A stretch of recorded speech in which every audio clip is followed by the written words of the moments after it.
Excellent. So today I'm going to talk about artificial estrogens, xenoestrogens. Um, for quite a while, we got 2 hours. Show you my weather out here. I don't know if you can see that out my window, but it snowed yesterday.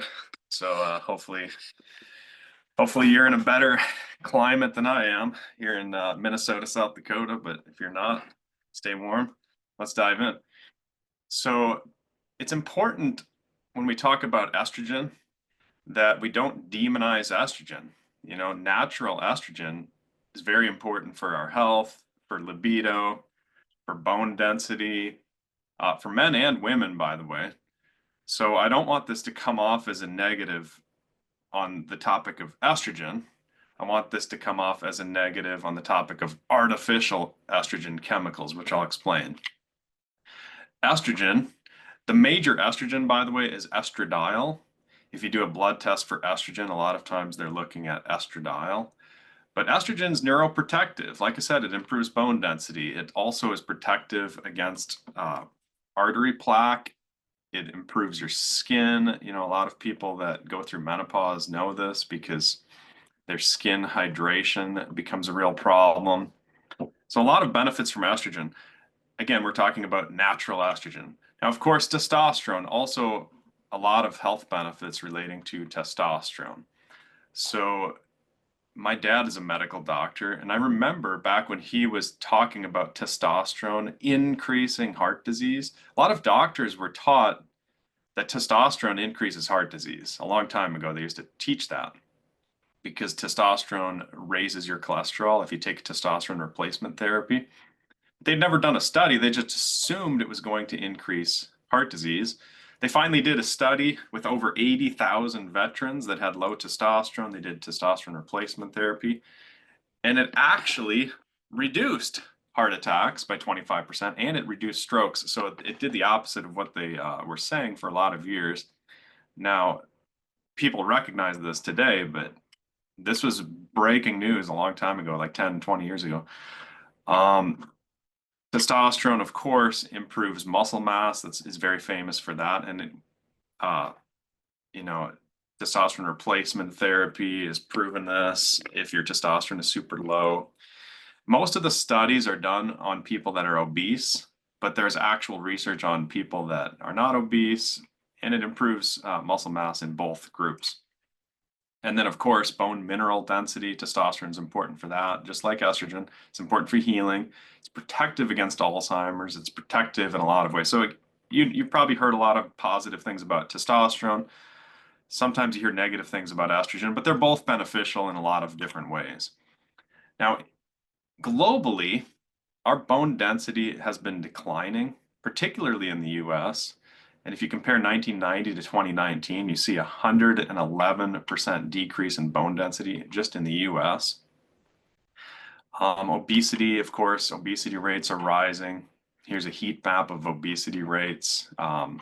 Obesity is defined as having a body mass index over 30. Testosterone is declining. And this is a real problem and a really common problem. In fact, it's gotten so bad that they've modified the blood test. The medical system has changed the blood test normal ranges to accommodate all the people that are low on their testosterone. So it used to be 500. Again, back when my dad, before he was retired, he was a family doctor, he was a medical doctor. He remembers back when the bottom of the range was 500 on your testosterone back in the 80s. Now it's 350. Some blood tests say 300. So if you get like a 350 on your testosterone as a man, they'll tell you that's normal. If you had that same number in the 1980s, they would have said, oh my gosh, you're far too low. This is a real problem. And in other words, they've changed the threshold for replacing testosterone. And I'm not here to promote testosterone replacement. I think there's a lot of natural things you can do to improve your testosterone. And in worst case scenarios, you should do testosterone replacement. But the important thing is it's been declining. And these artificial estrogen chemicals are connected to this. And women have testosterone. It's super important. In fact, if you change the units on a blood test and you make women's testosterone, the units exactly the same as women's estrogen, Testosterone is higher for their whole lives. Women's testosterone is higher than estrogen their whole lives. Most people don't realize that. Um, so it's very important. And both of those hormones decline during menopause, by the way. It's just understudied. You know, a lot of the researchers, especially historically, were men, and men are interested in men's testosterone, let's be honest. And of course, there's more testosterone in men, so they're just more interested in that. So women are understudied, but they're declining as well. It's just not as easy to graph, and the data is not accessible. It's not as available. Breast cancer, of course, is rising. It's increased 250% since 1980. There's a lot of awareness about this breast cancer increase, but there's not a lot of awareness about what's causing it. We're going to talk about that today. So of course, bone density, lower testosterone, obesity, breast cancer. We could talk about other things like endometriosis, depression. These things are very multifactorial. It's not just one thing that's causing all of this, but there is a major link. There's a single major link between all of these things, including decreased fertility, and it's sex hormone disruption that connects all of these health issues. So let's talk about sex hormones. And you can classify hormones in different categories. Some people do it one way, some people do it another way.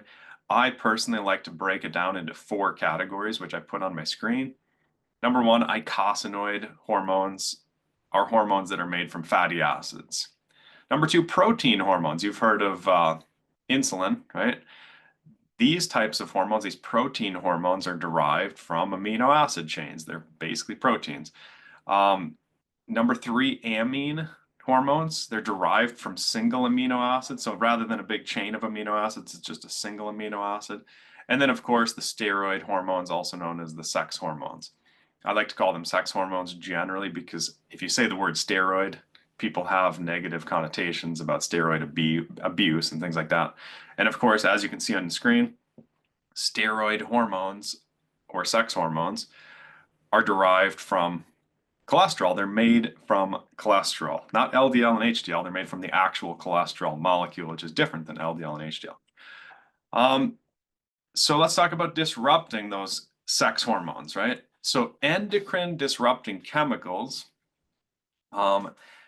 they're chemicals that disrupt the balance, you know, the delicate hormone balance in your body. And that could be any of these classes of hormones. Anything that disrupts protein hormones or amine hormones like eicosanoid hormones, those are technically endocrine disrupting.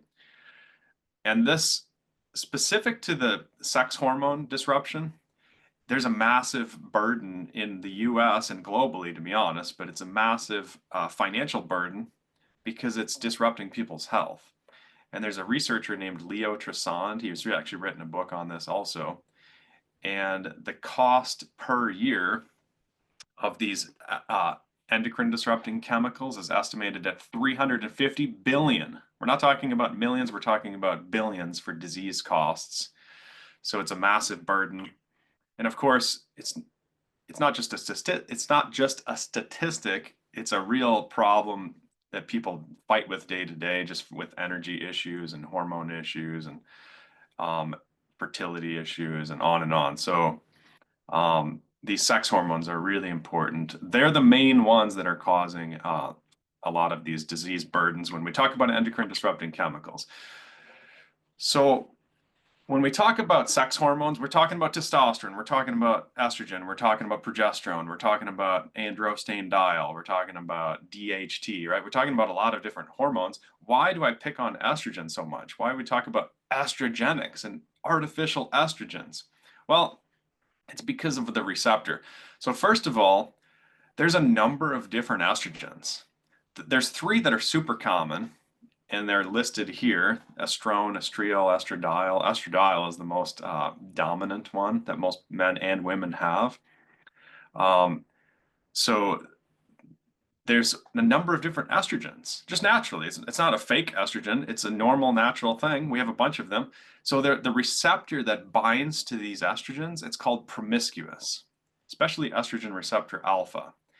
It's a promiscuous receptor, meaning it binds to a lot of different things, meaning it's more susceptible to binding petroleum-based chemicals and just nonsense in your sunscreens and in your plastics and in your fragrances, which we're going to talk about. And I don't get too far into the weeds on this usually, but there's actually two receptors that pick up estrogen. One's called estrogen receptor alpha, and one's called estrogen receptor beta.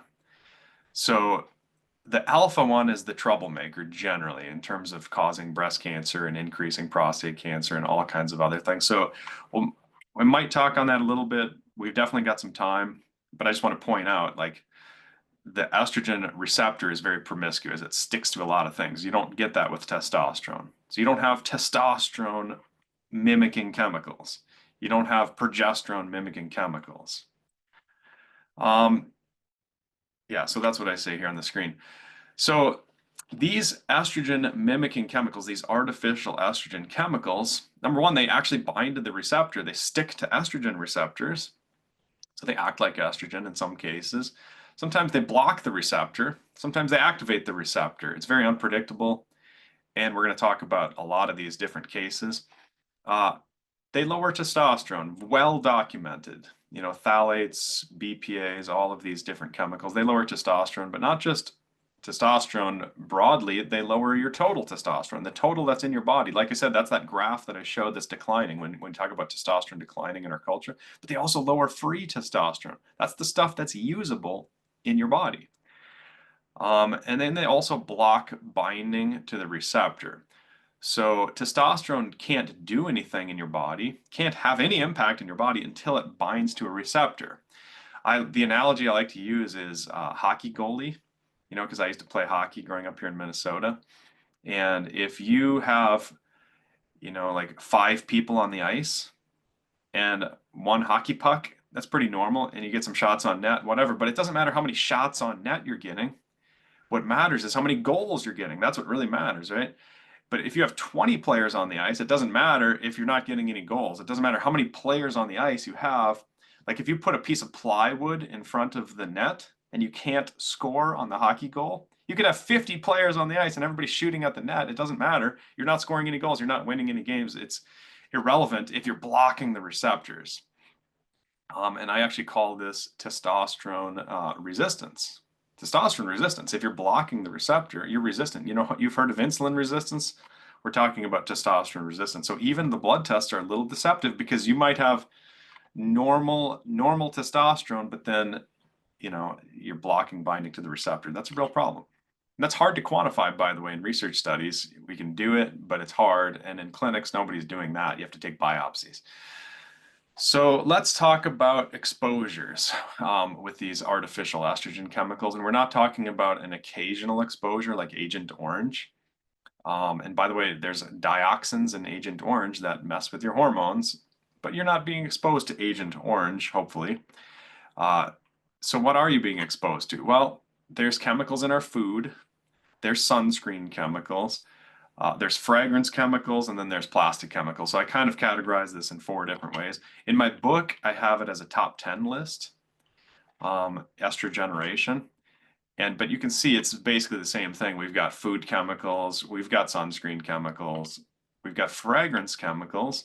And there's a little bit of crossover between fragrances and plastics because they use some of these plastic chemicals in the fragrances.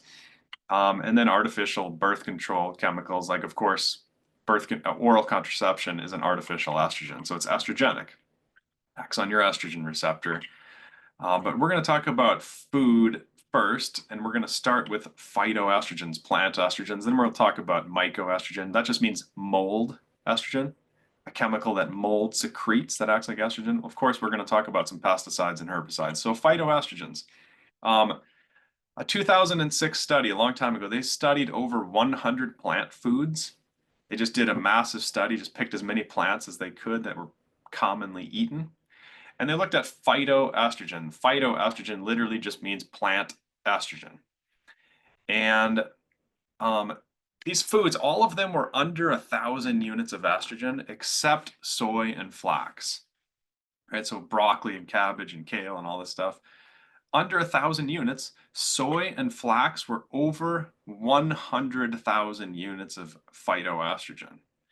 So it's like a night and day difference between those two foods and everything else on the market. Does this mean it's bad? Not necessarily. We're going to talk about it, but I am saying, and scientists all agree, that soy and flax have phytoestrogen. That acts like estrogen in your body. Now it's important with these foods. It's important to remember that your healthy gut bacteria, if you have healthy gut bacteria, hopefully you do. A lot of people don't. A lot of people have gut issues, but they can break down these phytoestrogens. In fact, sometimes they break them down into byproducts that are actually healthy for you. So it's very complicated, right? If you have high phytoestrogen, that doesn't automatically mean something is bad. It might mean, you're breaking them down, you're converting them to beneficial compounds. Of course, flax has omega-3 fatty acids. Flax actually has CBD also. If you look up research on that, that's very interesting. But the point is, these are the two foods that I focus on in my book and when I'm writing and when I'm talking about this, because these are the ones. This is where you find the plant estrogens.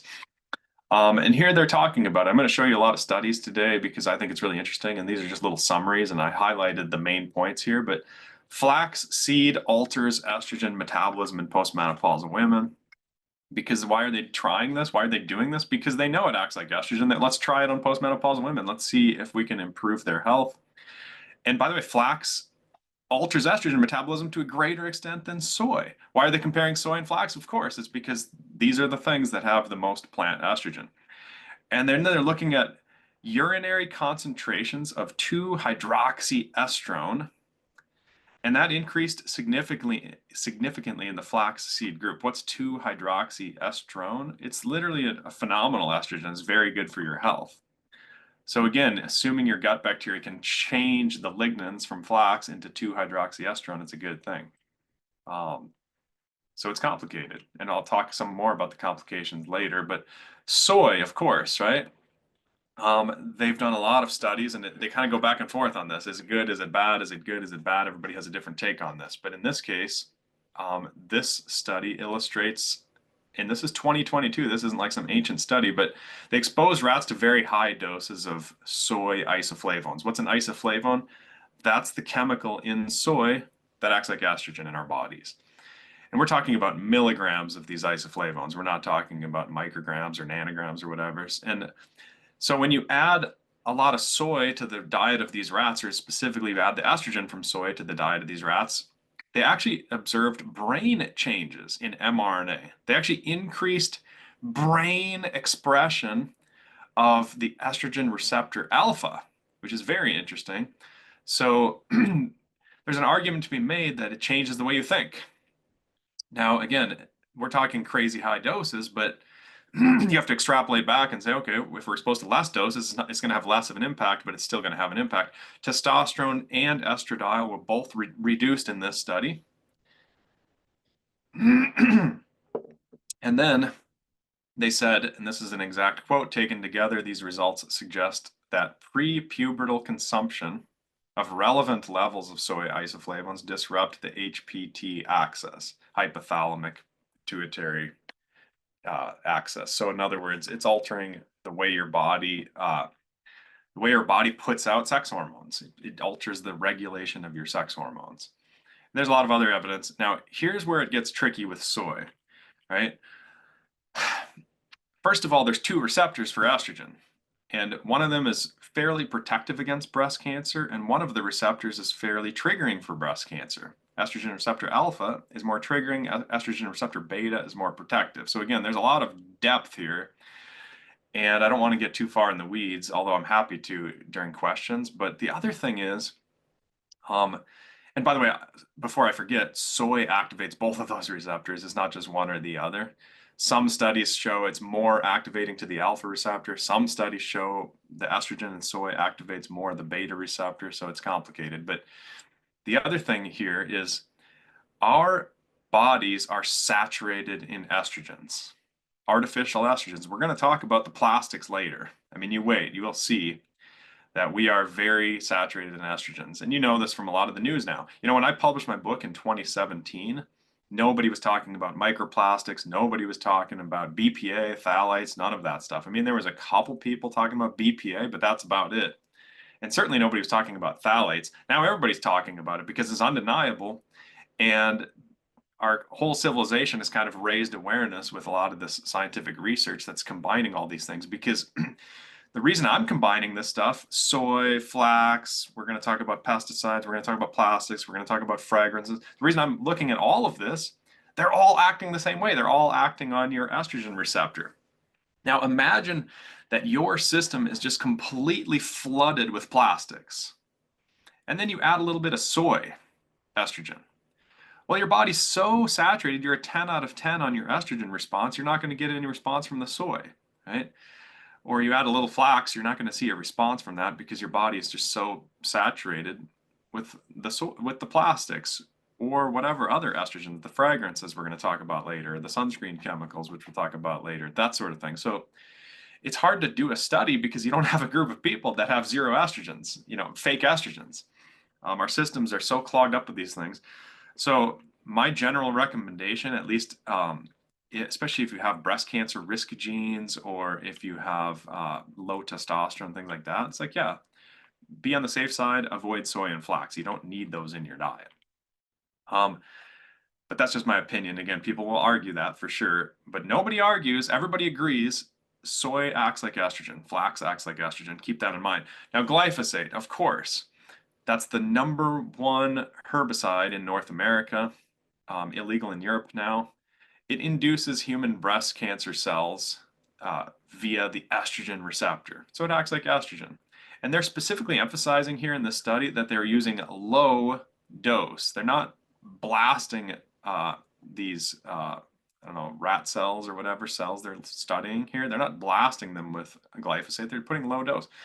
And then they also talk about something really important here. They say there was an additive estrogen effect between glyphosate and genistein, which is the soy estrogen. So there's isoflavones, but then there's other estrogens in soy.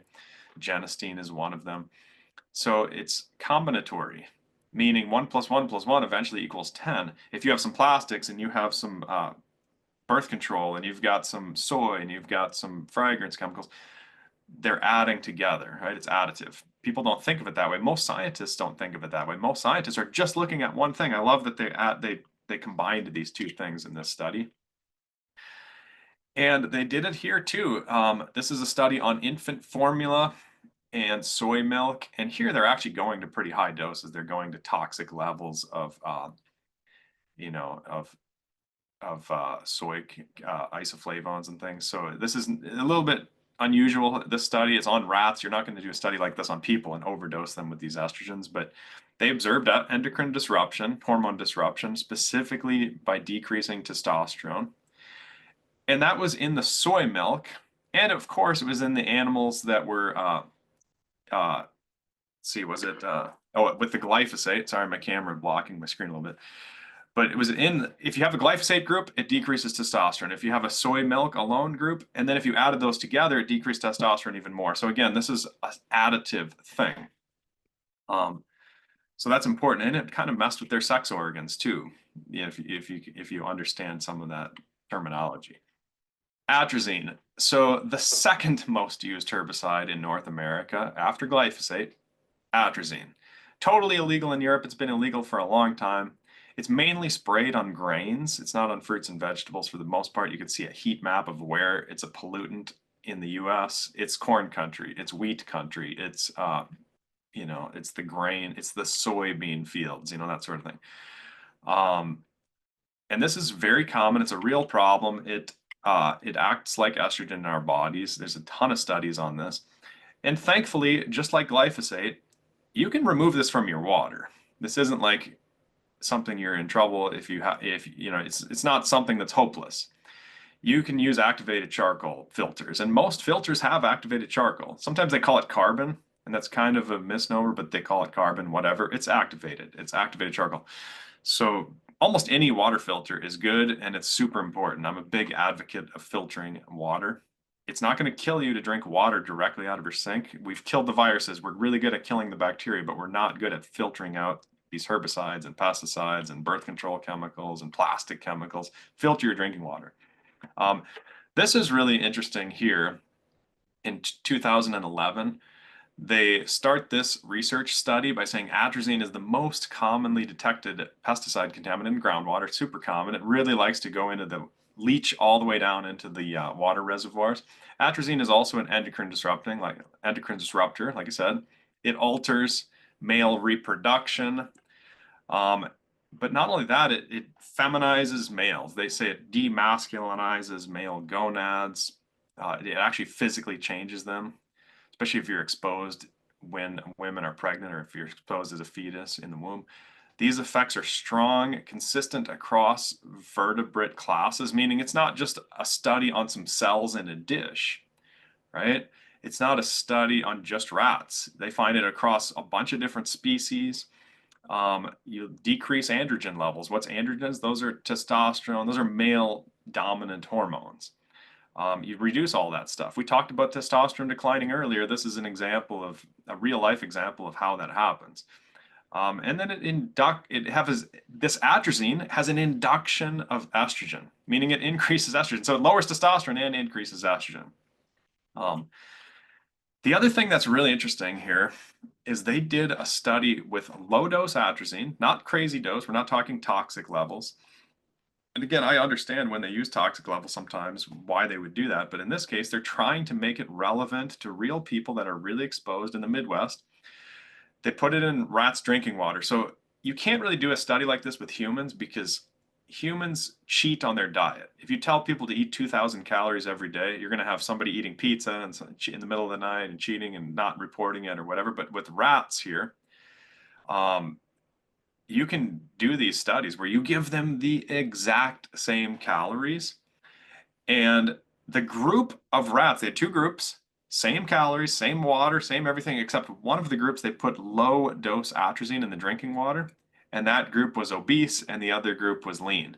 So, in other words, this idea that a calorie is just a calorie, it's not true if your hormones are all messed up.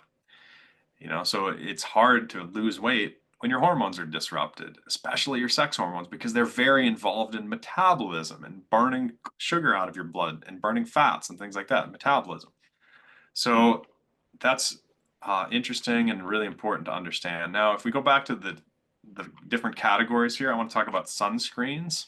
So that's the foods, right? We talked a little bit about the foods. As you can imagine, we can go into all kinds of depth. I didn't even talk about mold estrogens, but that's, there's grains that have a lot of mold, in particular in America, we store our grains in these big food silos, and there tends to be a little bit of mold, sometimes a lot of mold, and those mold toxins can act like estrogen in your body also. I'm not going to go through all the research on that, but a lot to be talked about with those food chemical estrogens, but let's move on to sunscreen. Now, sunscreen has gotten a lot better since 2017 when I wrote my book. Some countries have made oxybenzone illegal. It's been frowned upon a lot more and more. But the point is, it's still out there. And then there's a lot of other questionable ingredients in sunscreens, especially in the term fragrance. A lot of these companies are legally allowed to use the word fragrance and put all kinds of nonsense in these products. So just be aware. The word fragrance is kind of a sneaky way to get around some of the laws. But sunscreen, I mean, I'm not kidding. If you go to Walmart right now and you look up the sunscreens, most of them are going to have some of these benzone chemicals in them. But it's not just the sunscreen. Shampoo companies put it in their shampoos and they brag about it. You'll see commercials and saying like this is our hair and it's all damaged without shampoo, and this is our hair with shampoo and it's all nice and neat. They brag about how their shampoo protects you against ultraviolet degradation. Why? Because they're putting sunscreen chemicals. Same with the laundry detergent. They're putting sunscreen chemicals in the laundry detergent. So again, it's not just about the sunscreen, but the sunscreen's the worst if you're using it all the time because you're rubbing it on your skin. So this made the news after I published my book. Again, this is 2019 that finally came out. And my book was 2017, and I came down hard on a lot of these sunscreen chemicals because the research was there. It was very clear in my mind. It was acting like estrogen. So it was amplifying a lot of these estrogenic impacts. Sunscreen enters bloodstream after just 1 day of use. This is CNN, and then they had other news sources talking about more specifics here. This was a pilot study, by the way. This is 2019. They did a pilot study on sunscreen chemicals that had been around for decades, right? This is the problem, right? In America, when we assume these chemicals are okay until they're proven to be terrible, that's backwards. We should assume these chemicals are terrible and then prove very thoroughly that they're okay. That's what I think about all these artificial chemicals that are not found in nature, like oxybenzone. You don't find oxybenzone in strawberries or kale or red meat. You find it in sunscreen. Why? Because it's a petroleum-based man-made artificial chemical. Um, so here's in this USA Today article, they say sunscreens have not been subjected to standard drug safety testing, like I said. And you're not going to hear this from the FDA. You're going to hear it from the former FDA chairman. And he said, despite decades of widespread use, like I was saying, this is a kind of a joke, really. And here's what's really crazy, right?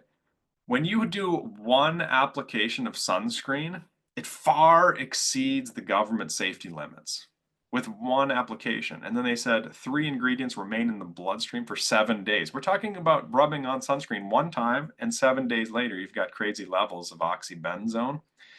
And if you change the units, right, on this one, they're using 20 nanograms per milliliter. That's how much they found in people's blood, as you can see here on my screen. My screen share is blocking that a little bit from me, but I'm going to move that. If you change the units and you make them relevant to human physiology, right? When you do a blood test and you measure estrogen in women, the units are nanograms per liter. They're not nanograms per milliliter. They're Ng/L, which I put on my screen here. So this is literally 20,000 nanograms per liter of oxybenzone in people's bloodstreams from one application of sunscreen. That's crazy. As a researcher, who recognizes some of the blood test results and the implications of this is insane. Now, they also have shown dermal uptake, meaning this stuff goes through your skin when it's coming from your laundry detergent. Benzophenone 3, by the way, they make this super complicated. This is always a challenge when you're talking about artificial estrogen chemicals, is there's a lot of terms. So oxybenzone, the stuff found in sunscreen, is a synonym for benzophenone 3, BP3. So you can see why that's kind of obnoxious, right? They make these different names. One of the reasons, by the way, that people talk about BPA so much is because BPA is easy to remember. Everybody talks about BPA. One of the reasons not a lot of people talk about phthalates is because it's spelled Phthalates. It's a very technically challenging word to say. It's hard to spell. It's hard to remember. Benzophenone 3 is the same thing. Oxybenzone is the same thing. For me, it's kind of easy because I know what phenones are and I know what benz is and I know all these chemical terms. But for most people, that's ridiculous, right? You don't spend all your life reading scientific research, and nor should you. So the point is, this is sunscreen chemicals from laundry detergent. They're going into people's bloodstream just because they're on the clothing. They're going through the skin, just like hormones do. If you use estrogen cream, it's going to go through your skin. If you use testosterone cream, it's going to go through your skin into your bloodstream. And by the way, that's also the new car smell, like I mentioned on that page there. When people come into this new car smell, they like that, right? People think it's great. That's plastic. That's sunscreen chemicals and plastic chemicals combining. And it triggers your brain a little bit. Like your brain kind of likes that. People like that new car smell. Part of it is just the recognition that you got a new car, but part of it is we're attracted to these estrogen smells a little bit. Just our brains are triggered in a positive way from natural estrogen, but we're basically manipulating that process in an unnatural way with these plastic chemicals or these sunscreen chemicals. So let's talk about fragrances, and that includes phthalates and parabens. And phthalates we're going to talk about with plastics later, but fragrances, right? So we're still kind of talking about that new car smell. Parabens are a class of petroleum-based chemicals. They were on the GRAS list, the generally recognized as safe list, despite minimal testing. And there's literally hundreds of parabens. So do you really think they've done extremely thorough studies on all of the parabens that are out there? Of course not, but they act like estrogen. There's a lot of data on this, and obviously it's complicated because there's hundreds of different ones. So you have to go through all the different ones and try and piece together, and then you have to realize like there's a lot of gaps in the studies. They're not doing research on a lot of them.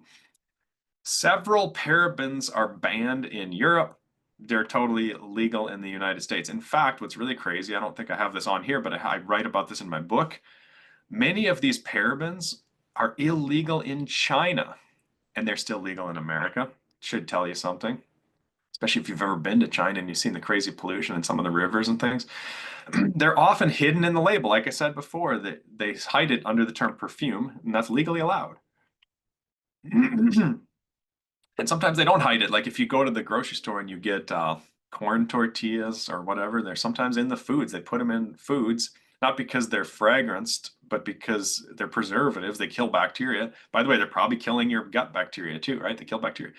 Excuse me. One study, one study of over 150 people found parabens in 95% of umbilical cords. This is kind of like these microplastics, right? You're basically finding into everybody. And not just pregnant women, but actually in the umbilical cords, meaning it's getting transferred to the fetus. It's a problem. It's very pervasive. And of course, fragrance use increased paraben levels in the blood by over 150%. So you got to be really careful with your fragrances out there. I'm not anti-fragrance, by the way. I'm just anti-fragrances that have synthetic estrogen mimicking chemicals. Parabens were even found in polar bears. This was really crazy. They did a study in northern Alaska and they took a bunch of biopsies and they tested for different things. And it's like the microplastics. You've got them all over the globe. It's because we're washing these fragrances down our sinks, in through our drains. We're polluting the waterways. That's circulating the globe. Remember, these currents in the ocean are kind of like blood vessels. They're moving the water, they're moving these contaminants. And it's in the dolphins and the whales, of course, but polar bears, right? The polar bears, it's working up the food chain in the middle of nowhere. So remember earlier how I said it's hard to do a study on soy and soy estrogen because so many people are saturated with estrogen chemicals. Then when you add a little bit of soy, it's kind of washed out. You're not seeing the effects because they're already so saturated. Polar bears. So phthalates in cosmetics too. This is crazy because phthalates are technically plasticizers. They're plastic.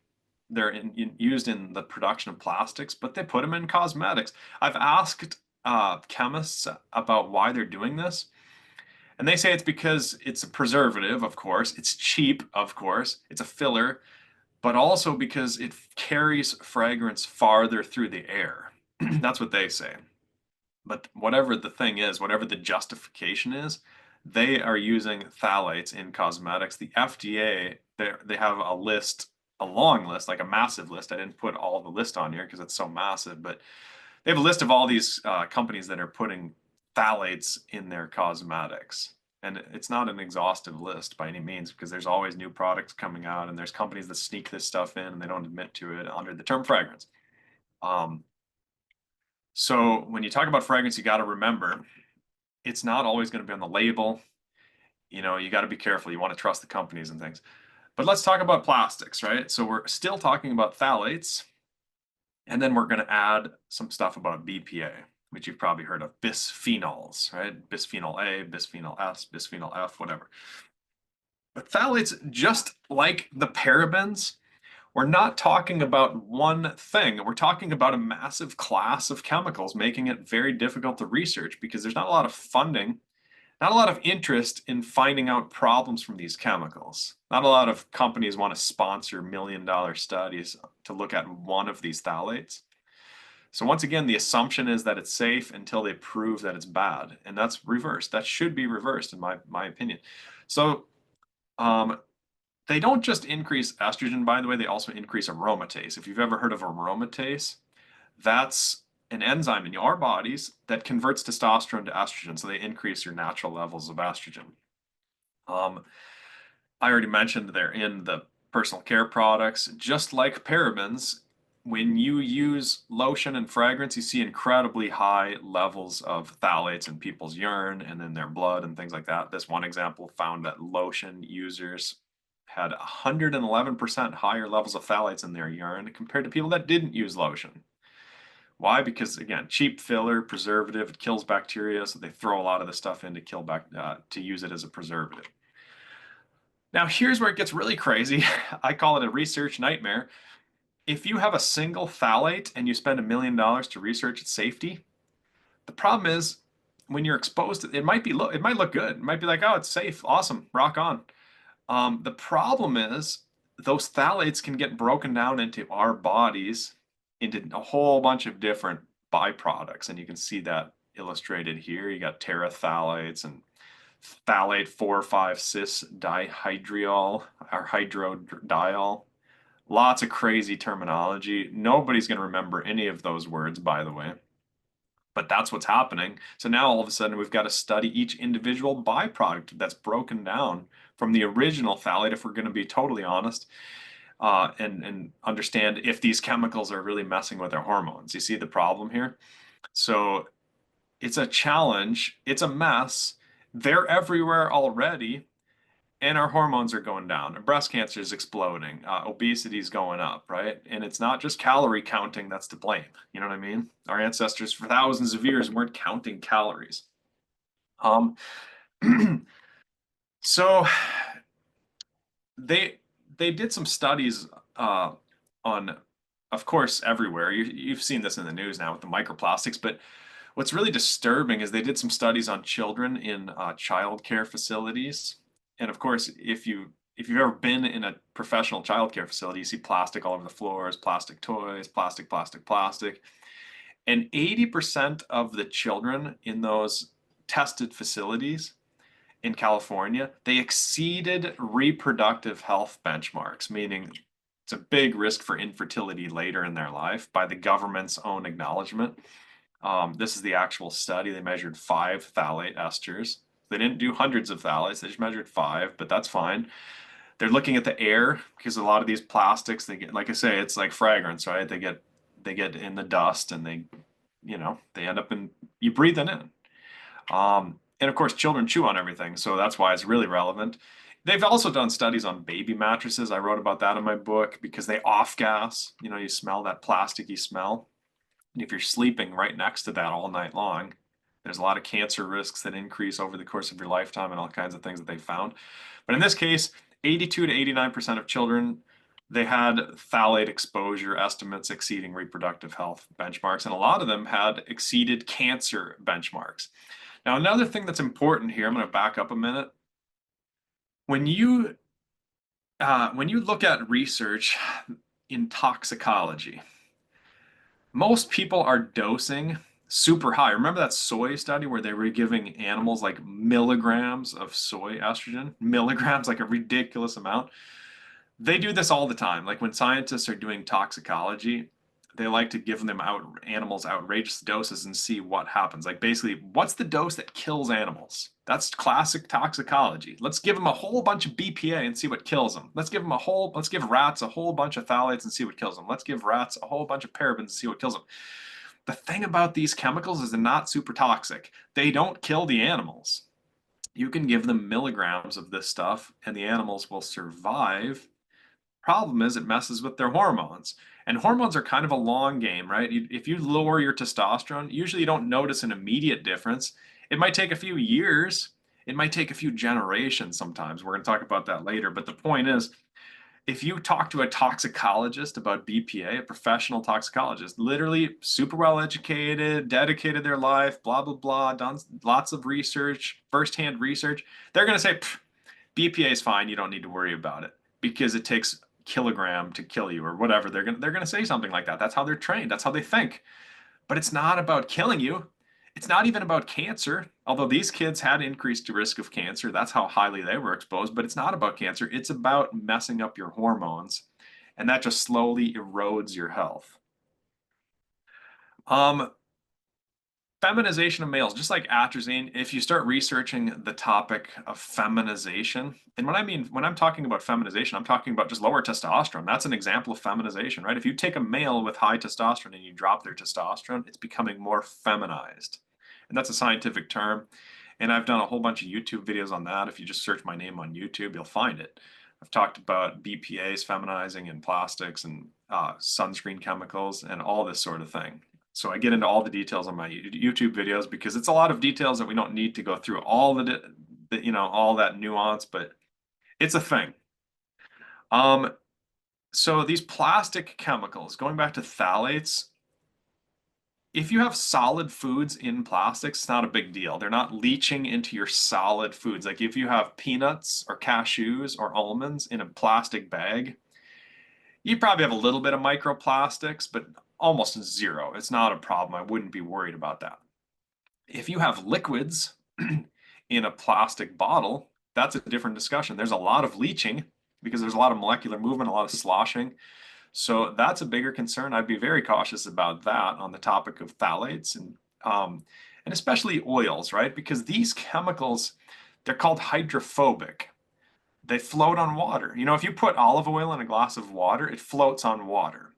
Did you know your sex hormones float on water? Like if you have estrogen and you put it in water, it floats on water because your sex hormones, remember how they're made? They're made from cholesterol.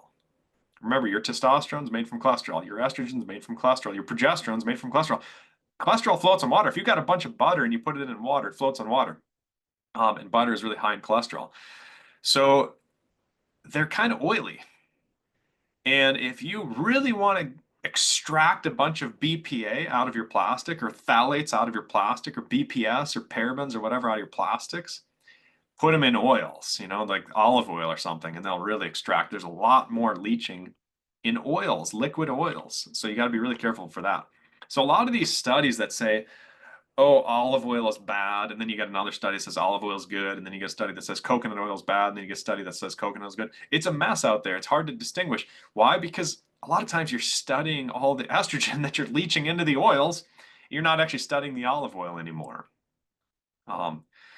Now, microplastics. Of course, you've all heard of microplastics. This was just a recent, headline. And these are all over the place. You can see these types of headlines and these types of studies. And that's a good thing. I'm very glad there's a lot of awareness. There was zero awareness, and I mean zero in 2017 and before that when I was writing my book. And here in this particular article, and this was a medical science lab that was finding alarming levels of microplastics in brains. They said plastic accumulation appears to be growing. It's not going down, it's getting worse. It's increased by 50% over the past 8 years. And I mean, we're talking about very recent. We're talking about these past 8 years. And it was already kind of bad, to be honest. Brain levels were 20 to 30 times higher than liver or kidney, and liver and kidney have a lot of microplastics because they're trying to filter them out. People with dementia, this was really interesting. There needs to be more research. I'm interested to follow this, but the levels in their brains were insanely high, between 12,000 and 48,000 micrograms per gram of brain tissue. So we've got to start investigating that, and we've got to start assuming these chemicals are problematic, right? Let's see. So let's talk about BPA for a minute. Thankfully, most of you all have heard of BPA. Again, it's very easy to remember the word, so a lot of people talk about it. But most people don't realize when you go BPA free, it doesn't necessarily mean it's safe. You see on the right-hand side there where it says it's non-toxic, BPA free. Well, just because something is BPA free doesn't mean it's non-toxic. Again, maybe that's what you would assume from a toxicology study, but when we're talking about hormones, it's very toxic for your hormones. So BPA free. So they make analogs of BPA, these companies, right? If you force a company to go BPA free, and the federal government has not done this, but a lot of states have done this. A lot of states have made BPA illegal in children's products. And if you make it illegal, the companies make BPS or BPF or BPAF. They're all mentioned in this study here. It says numerous studies have investigated the environmental occurrence, human exposure, and toxicity of BPA. But there's several BPA analogs that have been produced as a replacement for BPA. So they're playing a shell game. They're saying, oh, look, it's BPA free, and then they're using bisphenols.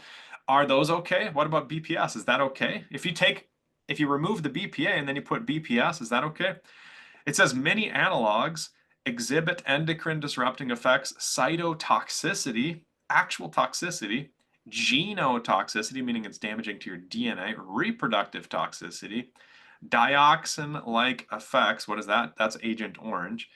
And neurotoxicity, dementia, right? Dementia brains. Neurotoxicity in lab studies. BPA, BPAF, BPB, BPF, and BPS have been shown to exhibit estrogenic and anti-androgenic, meaning it's anti-testosterone, it lowers testosterone activities, similar to or even greater than that of BPA, meaning when you do these replacements to BPA, oftentimes the companies make it worse. It's a tough situation. Watch out for plastics. Use stainless steel, right? Use glass if you can, especially for liquids. Be very careful with this stuff, and especially for kids. Now, I emphasized this earlier. I want to emphasize this again. These chemicals have additive effects. There's a study here on zearalenone. I have not mentioned zearalenone, but I wrote about it. It's called combinatory estrogenic effects. Combinatory, they're combined, they're multiplicative, they're additive. Between isoflavone, genistein, and mycotoxin zearalenone. So if you have a bunch of soy and it gets a little moldy and you have mycotoxin, you got mold toxin, that acts like estrogen. Of course, the soy acts like estrogen, and now 1 + 1 = 2. Now you have double estrogen. So they say specifically in this paragraph, it's a potentially unexpected risk, meaning we're not accounting for that, right? When you do a toxicology study, a tox study, and you look at the toxicity of BPA or mold or soy or parabens or phthalates or sunscreen chemicals, the toxicologists are just isolating one of those chemicals at a time, and they're saying, oh, it's okay, it's just, it's pretty high dose. But if you add them all together, all of a sudden you are in the toxic levels, right? You are suddenly in the cancer-causing levels. So that's very relevant to the increasing in cancer, especially breast cancer, because these things act on breast tissue.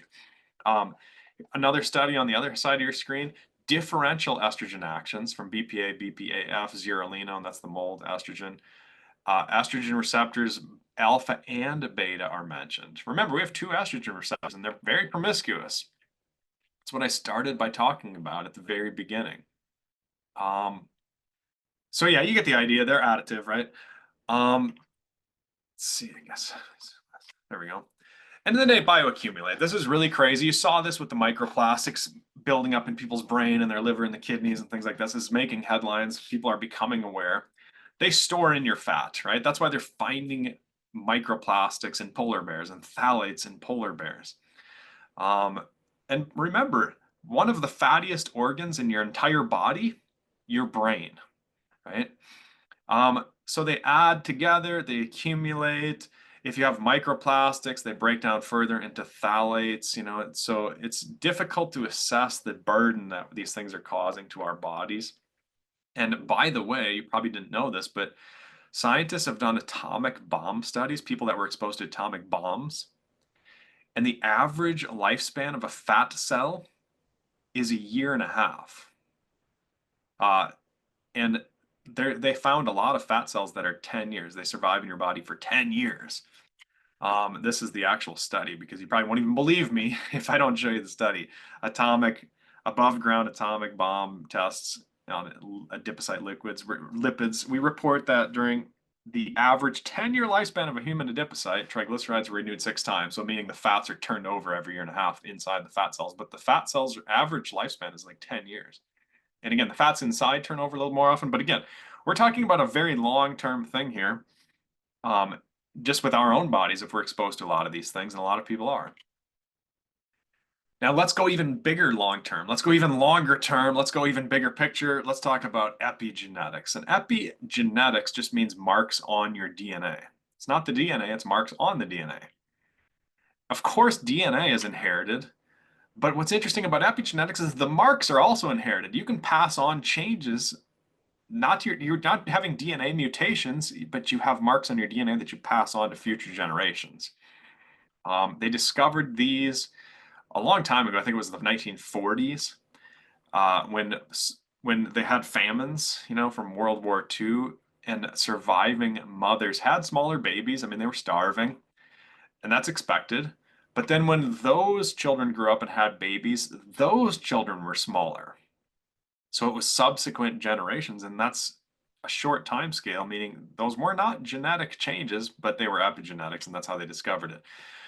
Now, what's interesting about sex hormones, remember, they're hormones made from cholesterol. They're not eicosanoid hormones. They're not amine hormones. They're not protein hormones, sex hormones. Is they're kind of fatty, like I said before, they float on water. They can go right through your cells, right into your cells, right through the cell membrane. It's called lipid bilayer. Lipids being the important word there. But think of a pillowcase, like you have pillowcases around your cell, right? It's made up of fats, it's lipid. But you also have another pillowcase around your DNA because you really want to protect your DNA inside your cells. And most substances, they don't go into the cell, and they certainly don't go into your DNA. That's a very fragile area. You don't want to be messing with people's DNA. But sex hormones do. Sex hormones can go right into your cell, and they can go right into your DNA, which is pretty wild. And they can act directly on your DNA, which is why testosterone and things are so good for muscle building and bone density and things like that, because they're going right in there and increasing proteins right on the DNA. So epigenetics are important, of course. Disrupting hormones. Well, so here's the thing, right? If you have a bunch of fake estrogen chemicals and they're messing with those sex hormones, you're messing with the DNA. That's the point. And these epigenetics change. So to describe what epigenetics is, I like to use this analogy. I used to play piano a long time ago, and I got some software and I made this. Hopefully the music plays, but if you have DNA, it's kind of like sheet music. You can write notes on a screen or on a staff. I'm sorry, you can write notes on a staff, and you can give that music, that sheet music, to somebody else, and they'll play the same song. Here's the song.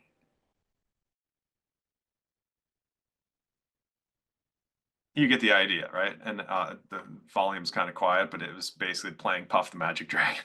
But the point is, the red notes there are your DNA. You give that sheet music to somebody else, they can play the same song. You give it to somebody else, they play the same song. You can pass along your genetics, obviously. We all know this. We pass on our DNA. It doesn't change that much. You get a little mutation here and there, but it's very rare. Mutations are very rare. You don't see them very often. But here's what's interesting. Epigenetics is like notes on top of the notes. So you still have the melody, you still have the main part of the music, and then you're adding additional notes. That's epigenetics. So this is an example of epigenetics right here when I wrote this song. This is just completely me messing around. Hear the other notes there? All right, you get the idea. That's epigenetics. We just added different notes. Now here it is again. This is literally the same song, same melody, same DNA, but now I added different notes to the bass line. Listen to this. And again, hopefully you can hear that. It's pretty quiet on my end, but I keep my speakers down so it's not echoing back at you. But the point is, that's the same melody. It's the same song. It's the same DNA, but now the epigenetics have changed, right? There's other notes that are being altered, and you can pass that on. That's the point. So it's not just affecting us, it's affecting future generations. When we start altering epigenetics, and again, why are we altering epigenetics? Well, because these sex hormones are going right into your DNA. They're going right into the DNA pillowcase, the lipid membrane that's protecting your DNA. And so when we talk about epigenetics and you start looking at the things that we've been talking about obesity a little bit. We've been talking about breast cancer a little bit. We've been talking about fertility a little bit. You start looking into the studies on these estrogen chemicals, these estrogen mimicking chemicals, they alter these things. So this is a direct quote from this study on BPA. Exposure to environmental toxicants is now accepted as a contributing factor to increasing incidence of obesity. And the current evidence shows BPA and other endocrine disruptors, which we've been talking about, all these other ones, have the ability to alter fat tissue development and growth. But epigenetic mechanisms seem to be involved in the BPA-induced effects. Epigenetics, inheritable, right? As they've been shown to describe both in vitro and in vivo, recent reports show development exposure to BPA generates abnormalities that can be, here's the key point, they can be transmitted to future generations. It's called transgenerational epigenetic inheritance, meaning you're passing it on to the next generation and the next generation and the next generation. That's what they see. They see multiple, like when they do scientific studies on rats and mice, they see 3 generations of impact, and then they stop studying because it's starting to get too expensive. But that's the impact of epigenetics. It's not just you, it's the future. And that's why I've called my book Estrogeneration, because yes, it's estrogenics, it's fake estrogens, but we're also inheriting and we're passing it on. So a lot of people are like, well, my grandparents ate all this nonsense and they did great, and they smoked all the time and they did great. And it's like, well, now they're passing on worse, epigenetic marks. They're passing on uh, a legacy of bad marks on the DNA. And by the way, you can improve the marks on your DNA too. It's not always bad. It's like you can have better epigenetics that you pass on, or you can have worse epigenetics that you pass on. But the point is, you pass it on. Here's another study on breast cancer, and they say, quote, "It is becoming clear, however, that exposure in the parent generation can lead to multi-generational and transgenerational inheritance of breast cancer." And this title of this study specifically talks about epigenetics. I mean, that's how you pass this stuff on so quickly. You alter the epigenetics. So an obvious problem, right? This is all obvious. This is all really important. What can you do about it? Well, I recommend avoiding soy and flax. You can have them occasionally, but I don't think you should be like daily, like loading up on soy and flax. Again, there's an argument for postmenopausal women sometimes because they act like estrogen, but I'm a big fan of just replacing hormones with bioidentical hormones. If you're going to do that, that's what your body had when you were in your 20s and 30s. That's what you should boost back up when your levels go super down, super low. Like if you're waking up at 3 a.m. and you're postmenopausal, you should boost your progesterone, right? It's classic. So we've got enough estrogens in our environment as it is, which I just discussed, all the plastics and the fragrances and all this nonsense. We don't need more. That's my opinion. We should minimize ingesting liquids that are stored in plastics, especially oils that are stored in plastics. Go with glass, go with stainless steel. You should overhaul your personal care products. I recommend just go fragrance free. You don't have to spend tons of extra money on super expensive products. Just try and find the affordable ones that are fragrance free, and preferably products that you can trust the company, or you can actually read the ingredient list, especially if you're going to have fragrances. And then get 20% zinc sunscreen. Zinc is amazing. If your skin absorbs a little zinc, there's no big deal. If your skin absorbs a little bit of oxybenzone or some of these estrogen chemicals, it's not so good for you. And the zinc sunscreens are very accessible. These countries like Australia that outlawed oxybenzone, the estrogen chemical found in sunscreen, they have zinc sunscreen. It's not like all of a sudden they don't sell sunscreen, they just have zinc sunscreen. And you can get that. Filter your drinking water, of course. There's microplastics all over the place in these pipes. There's all kinds of other shenanigans, atrazine and things like that. Filtering, sweating too. I should have put the study on here, but you can Google it if you want later. But if you look up the term BPA and then BUS study, BUS is spelled B-U-S. It's blood, urine, and sweat. They do BUS studies occasionally. And they look at BPA in people's blood, urine, and sweat, and they find you sweat out more BPA than you urinate, and then that's in your blood. You're actually sweating it out. And phthalates is the same thing. You can literally search BUS study phthalates, and you'll find that you sweat out more phthalates than you piss out, right? Very interesting. So sweating is a great way to get these things out of your system because you have them in your system. I'm telling you right now, everybody has them. I've got them. You've got them. You've got some microplastics in your system. You always want to improve your detoxing of these things. Get them out of your system. Sweat. And just exercise helps too, right? Because the more you move, the more blood flows through your body and through your liver and your kidneys. You're filtering more stuff out.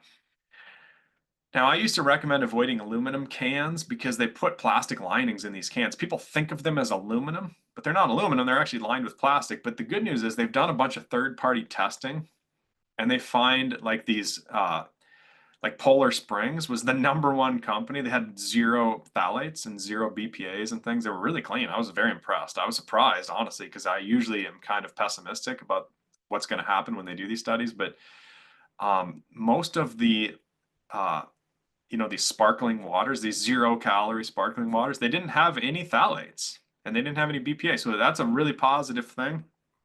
But just recognize like there are a lot of sketchy companies out there and that's definitely plastic. Wash new clothing, right?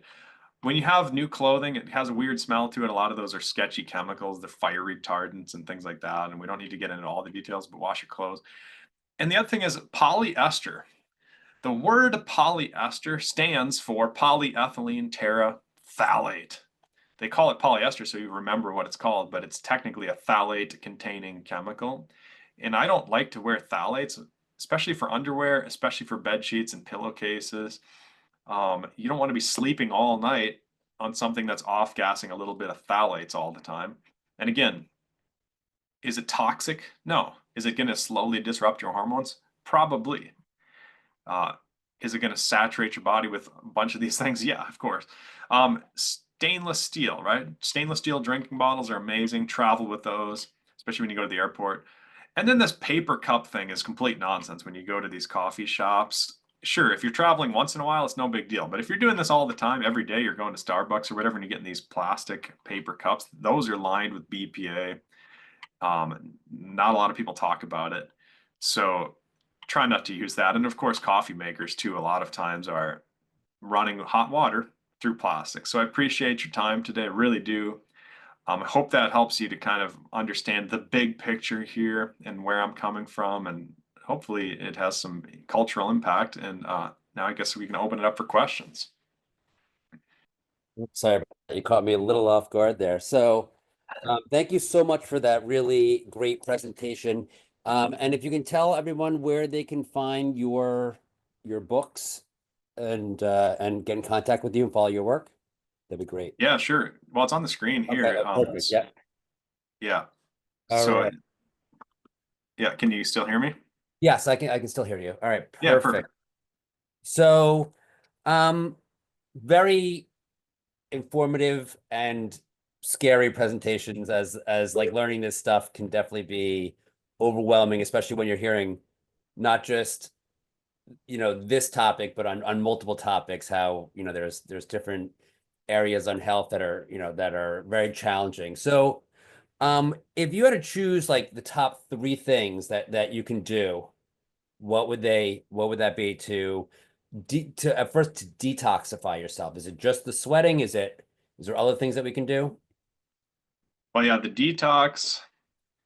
I usually tell people sunshine, sweating, and exercise. And I know it sounds super basic and super silly almost because it's so basic, but it's true.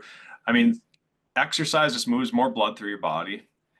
Sweating excretes a lot of these chemicals. They're lipophobic, right? They're hydrophobic. They're literally in your fat. Remember, skin is a really fatty organ too, right? Like if you eat chicken skins or something, that's where most of the fat is. If you eat chicken breast, that's really lean and dry. You have the skins are really fatty. Same with humans, right? We have very fatty skins, and it sounds weird to think about it that way, but that's where your estrogens are going to store up. These fake estrogens, these artificial phthalates and BPAs and parabens, they're going to store up in our skin. So if you sweat, that stuff's coming out, and make sure to take a shower right after that. And then sunshine, um, if you have a tattoo and you go out in the sun all the time, the tattoo fades away. The ink breaks down into smaller pieces and the tattoo fades away, right? And that's because sunshine literally breaks the ink down. It does the same thing with aggregates of microplastics and aggregates of phthalates and junk that's building up in your skin. Sunshine helps you to detox a lot of that stuff. It breaks it down into smaller pieces. Your body can clear it out. And I'm not saying you should go out and get fried all the time with sun, but I would say to get some sunshine, get a lot of skin exposed to sunshine. That's another one that's often overlooked. So how do we, okay, because it seems like that it's great to detox, but it just our environments, it's almost impossible to escape Right. like in what lifestyle, I guess would be the question. I mean, I can see your background. I'm sure there's plenty of all different types of stuff in the environment of off gassing of the flooring, all the different materials. How do we get ahead of it?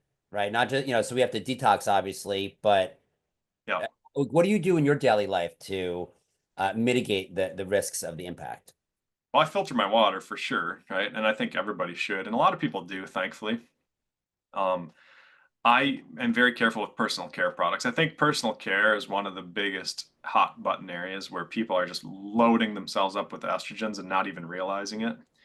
Like these Axe body sprays or whatever. I'm not trying to pick on one brand, but I'm just saying, like, it's like popular for these kids to walk around and blast themselves with these sprays all the time. And it's kind of ridiculous. It's a lot of exposures. I mean, if you look at the amount of personal care products that people use and the amount of times per day and all this, that's a big one. So I would pay a lot of attention to that. And on my website, I actually have a list of personal care products that I personally use. I don't have any affiliation with the companies. I just list, here's what I use. And I just say, like, I use this soap and this is the shampoo and whatever. And it's not exhaustive, but it's a good start for a lot of people to start thinking about some of those things. What do you think of the environmental working group? They have Yeah, I love it. Yep. okay. Yeah, I think Mark Hyman started that group out of the Cleveland Clinic. He started the Functional Center in Cleveland Clinic. Really good website. Sometimes it even goes beyond what I think is, like he's like really worried about like the little cancer studies and stuff that they did on some cells and whatever. But I like it. I'd rather be extra safe than sorry on a lot of that stuff. And yep, it's a great website, especially for zip code. If you type in EWG water database, EWG is the Environmental Working Group. And then you look up their top water database, and then you can put your zip code into that website. Have you ever seen this, Michael? I have seen that. I also have heard that they don't do the studies themselves. It's just based on what they're given. Yep. So Yep. it's only as good as the information they've gotten. Yeah, But exactly. it's better than not knowing what the harms. And I've actually Yeah. looked at it for my personal water, and they will Yep. specifically tell you what kind of water filter is best for your area. Exactly. Yeah, because they show you the actual data. And like when I lived in one town, I don't even want to name the town because I don't want it to look bad, but there was literally 8 chemicals above the government safety limit in my town. And I was on city water. And now where I live, there's zero. It's completely Wow. clean, which is kind of unusual, but I love it. So I Maybe you should still start, filter my drinking water, by the way, but maybe you should start exporting water from your yeah, hometown. start selling it. So, why didn't the sparkling waters, the sparkling water bottles contain phthalates? Like, and why aren't those, I mean, I'm assuming these are major companies. Why are they able to do it? And, these water bottles, regular water bottles, and everything else that we're drinking out of and eating out of, tend to have that. Because it looks better. Like, have you ever bought those gallon jugs of water and it's got that like cloudy looking plastic? Mhm. And Yes. then now they have got nicer looking gallon jugs where it's like crystal clear and it looks super pure and whatever. That's because they added a whole bunch of phthalates to it, right? So ironically, like it looks worse when you've got that cloudy plastic, but it's a lot better for you. It's not good for you. It's not a health food. It's just less toxic. There's less phthalates and things. So these companies use these phthalates because it looks better and it sells a lot more. I mean, think about it. If you were selling water and you got rid of the phthalates and your plastic looked all cloudy, people wouldn't buy your stuff and you'd go out of business. So these companies have to use this stuff. And that's why we have to make it illegal, I think, because otherwise the companies will just keep doing it because the consumers don't know enough to choose the one that looks worse. Like nobody wants to pick something that looks worse. It's like the fake food dyes, right? Like, and I didn't even talk about artificial dyes, but some of them mess with your hormones too. But um, if something looks really good, like if you have a fruit snack, like a sugary candy, which is not particularly good for people, but if you did, if it looks brown, not as many people are going to buy it compared to if it looks bright red or yellow or green or whatever, all these crazy colors. And so these companies that are trying to do the right thing lose their industry. They lose their they lose their profits and stuff. And it's really a frustrating situation. Yeah, it's very challenging. So now you mentioned avoid soy and flax was one of your recommendations. And I mean, there's a lot of research that I've seen, and many doctors actually recommend both of them. Are you Yep. saying that only because of the context that we're so over flooded, or are you saying that those are, we're so over flooded with these chemicals, that make them just even worse, or Yep. are they inherently bad for you? Let's say we lived in a perfect world. It's 200 years ago, and we have these same beautiful soy and flax products. Exactly. No, I think 200 years ago, awesome. They're probably good for you, literally. Um, if you're not overdoing it. I think there's a reason. The problem with a lot of ultra processing and stuff in our foods is people tend to eat way more of one thing than our ancestors probably did for thousands of years. And soy is very vulnerable to that because they have these massive soy fields everywhere. And so it's just inundating us. Our ancestors never did that for thousands of years. So like 200 years ago, I would have said, yeah, it's good for you to have a little bit of soy. Like these Asian cultures that have had a lot of soy around for a lot of years, number one, they ferment their soy, right? And when you ferment these foods, it does break down all the estrogens. And oftentimes it leads to the positive byproducts of those breakdowns, which are super good for you. So I'm a big fan of soy, even right now, or even today, if you're fermenting it. But if you're not fermenting it and you're having it all the time, that's a problem. And like you said, it's because my argument is we're inundating ourselves with it, with all these other estrogens. But also, even a couple hundred years ago, I wouldn't recommend loads and loads of it. You know what I mean? Like, I don't think there was ever a time when people did that. And I don't think there was an argument to be made that that's super good for us somehow.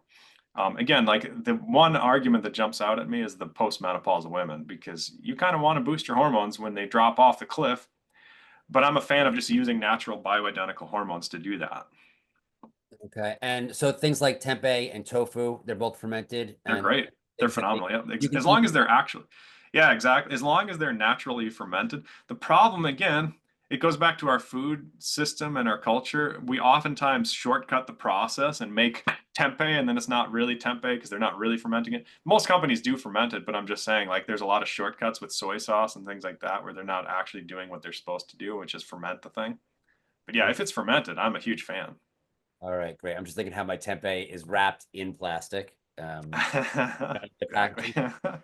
So you can't win. But now you mentioned epigenetics, which you've given a different definition than I'm used to for epigenetics. Normally, when I hear the term epigenetics, they are talking about, and I guess yours is more the more technical background of it, which is epigenetics is the expression of our genes, right? So they would say that you're not changing your genes, but you're changing the expression of your genes. Yep. Is that the mechanism by which the genes are expressed? Is question one. And two, how do we, you mentioned that you can undo or make healthy marks on your DNA or undo those marks on your DNA. How do we do that? Because I'm sure our listeners are dying to find out how to undo that. Sure, sure. Well, yeah. So people like to simplify it just so they can understand it better. And they say, like, yeah, epigenetics is how your genes are expressed, right? And that's true. I mean, that's fine. That's a good way to think about it. But technically, it's more specific, meaning it's actual marks. I mean, the word epi just means upon, like from Latin, it means upon your DNA. Epigenetics is upon on or upon your DNA. It's marks on your DNA. And so how do you change the expression of your DNA? You make marks on the DNA.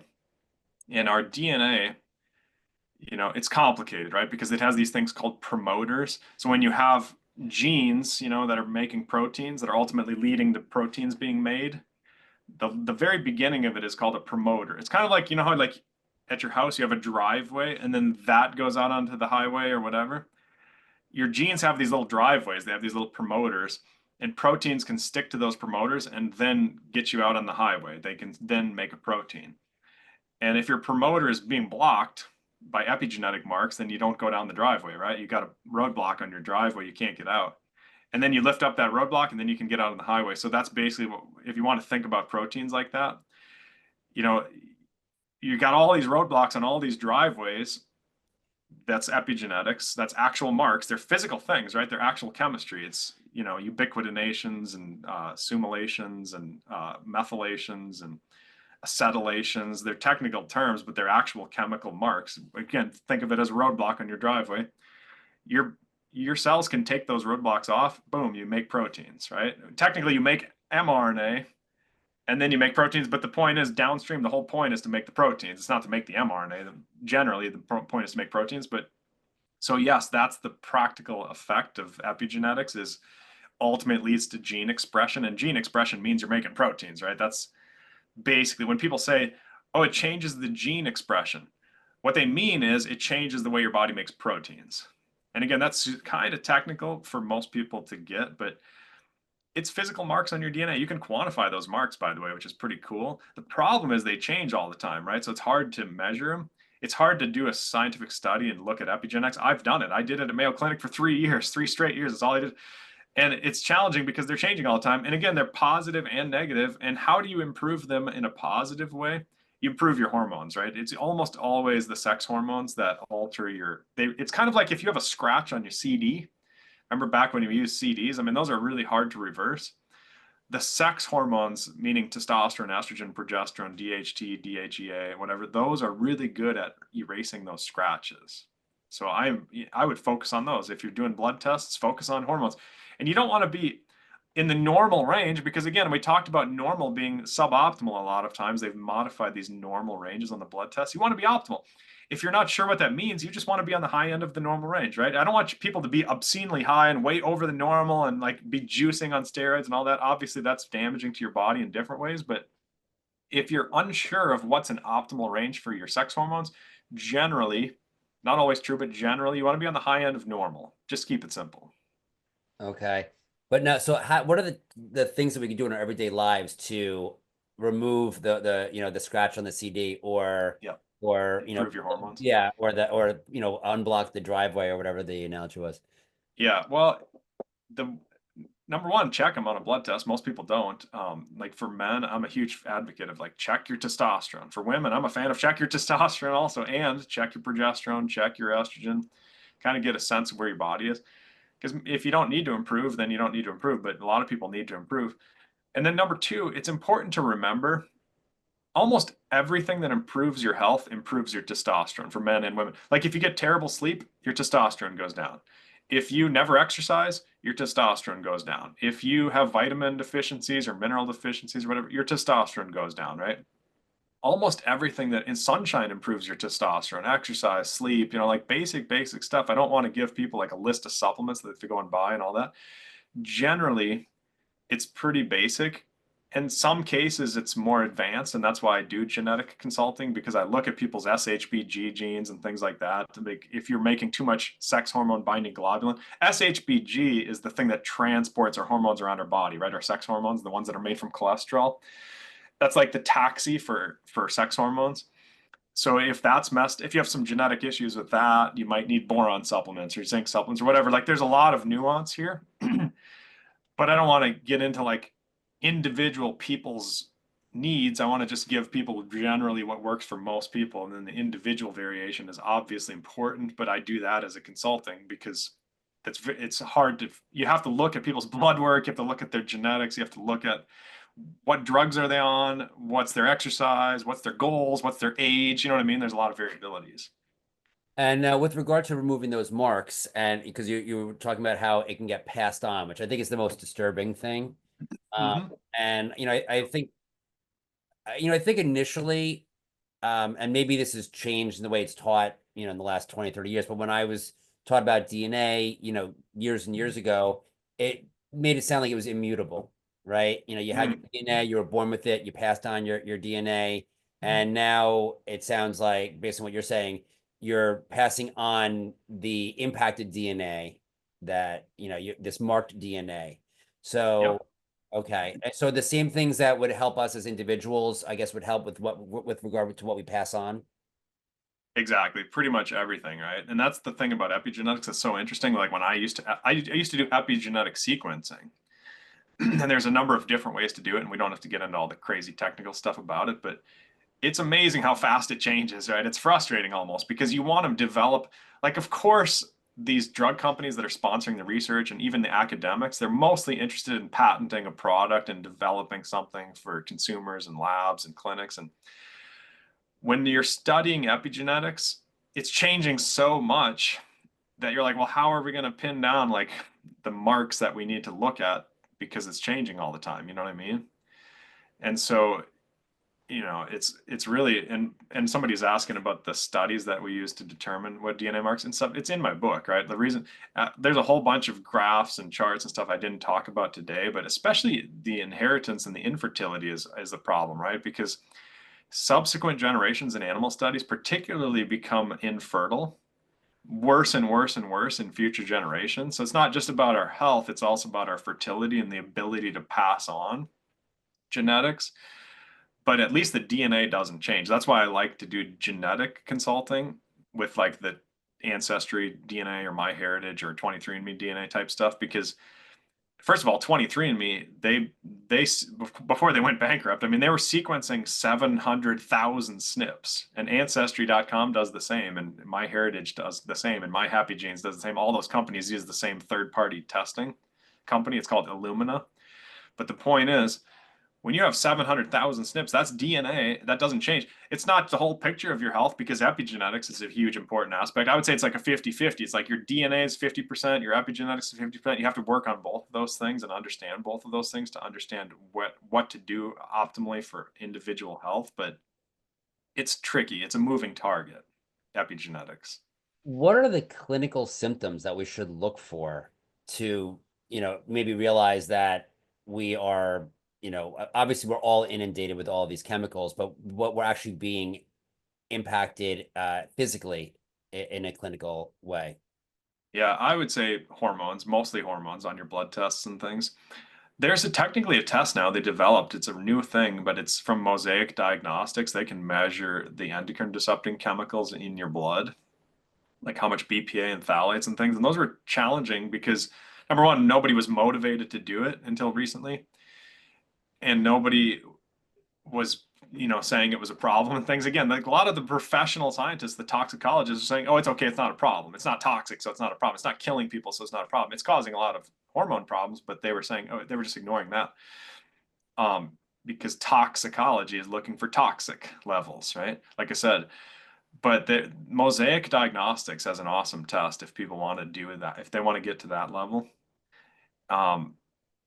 But I think if you're doing the basic stuff, like if you're filtering your drinking water, you're not using crazy sunscreens with crazy chemicals and fragrances and all that stuff, you're fine. Again, like I don't get too worked up about it. If it's just nobody's doing that, I mean? Especially in 2017 when I wrote my book, nobody was doing any of that stuff. People were, bragging about their car fragrances and stuff, and people are plugging fragrances into their outlets, those little fragrancer things. Like you literally plug it in the outlet and the whole room has this crazy smell. And I was looking at the ingredients and those kind of things and saying like, what in the hell is this nonsense? And people were bragging about it and saying like how fragrance helps their health and all this stuff. And it's like, yeah, if it's good fragrance, but the problem is most of it was garbage. So yes, you can do some testing if you really want to go that route, and I certainly recommend hormone testing for anybody just to have a sense, but most of it is just, it's hard. You can't really measure bioaccumulation of plastics in your body, right? You can. I mean, you can go to the clinic and get involved in an actual scientific study where they take biopsies and they're looking at different parts of your body and how much plastic is built up. But there's no study. I mean, that's the problem, right? That's why you have to take the research and assume if 100% of people have microplastics, you're probably in that group. You know what I mean? That's a good assumption. So, but is there anything in our bodies like, that, a skin issue or, or cognitive issues that present clinically as opposed to taking a test? Or is it we only are seeing it in our blood and are assuming that there are some long-term consequences, but we're not sure what they are? Like, what are the actual physical manifestation of this toxicity? Yeah. There's a lot of them. I mean, infertility, like I say, like bone density is going down as a whole throughout our country. The obesity is increasing. And again, it's not just a calorie. If you mess up your hormones, like in these animal studies, if you alter their hormones, they get obese, right? With the same calories. It's pretty wild. Because all you ever hear from dietitians is like, you just got to count your calories, and a calorie is a calorie. And it doesn't matter what kind of calories you're eating as long as you count your calories. And this and that. Not true at all, because if you mess up your hormones, all of a sudden you've got obesity in these animals. And we are definitely messing up our hormones. Um, it's yeah, it's all of the things, right? It's declining fertility, it's depression. They did a study with children and they looked at BPA in their urine, like how much they're peeing out. And it was like a straight line of like as the BPA went up in their urine, the depression levels went up. And children shouldn't even have depression because they don't have car loans and they're not paying for houses and they don't have all this crazy stress and all these depressing things sometimes, taxes. But here you are with a group of kids that has depression, and then sure enough, every one of those kids is super high BPA in their urine, right? So there's brain impacts, and Mhm. ultimately it comes from the hormones, right? But it's hard because hormones fluctuate a lot, right? Like it's hard to pin this stuff down. That's why you have to use the research.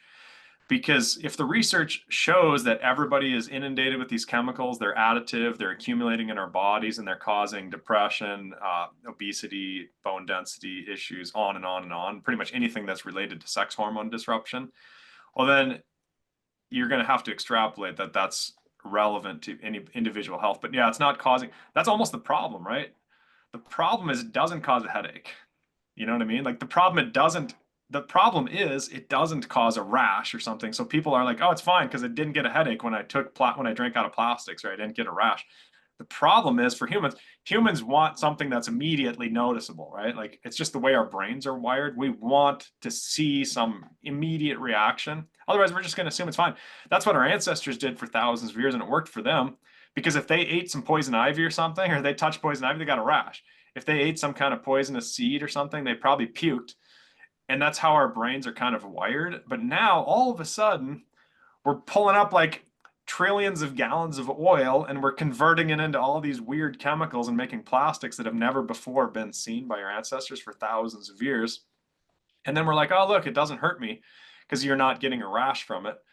And then 10 years later, your health is just completely wrecked and your fertility is wrecked. And then the doctors are mystified and they're calling it idiopathic. Like you've heard this term idiopathic. It basically means we don't know what it is.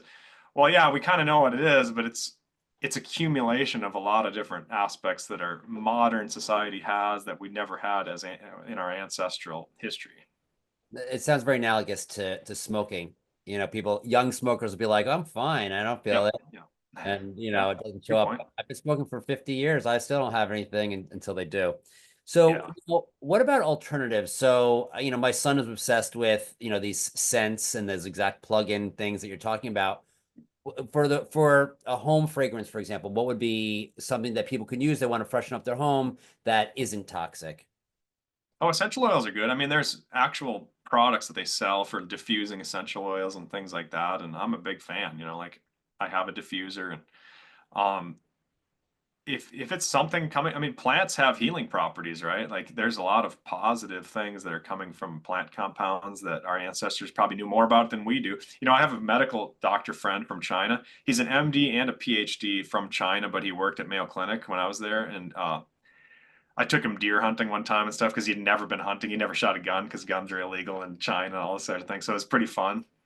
But he told me, because he's a good friend, he told me that in China they've got a database of thousands, probably millions of studies, tens of thousands for sure, of studies on plant medicine and plant compounds, and none of them are translated to English. It's all just like behind like a government paywall basically where only they can access it. And so they have a lot of knowledge. There's a lot of interesting studies and things, but we don't tap into that in America. We kind of ignore that because our system is kind of set up around the pharma drugs and around petroleum products, and even our fragrances are kind of set up that way.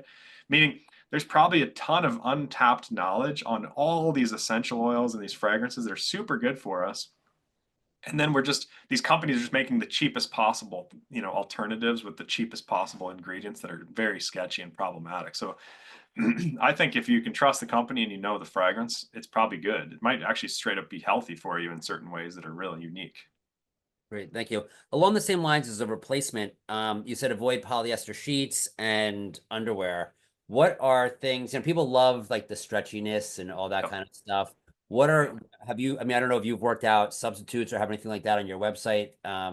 What are good substitutes for those types of things and clothing in general? I mean, I think most clothing I see have polyester in it. I imagine, Yep. your shirt, I'm sure the shirt has polyester in it.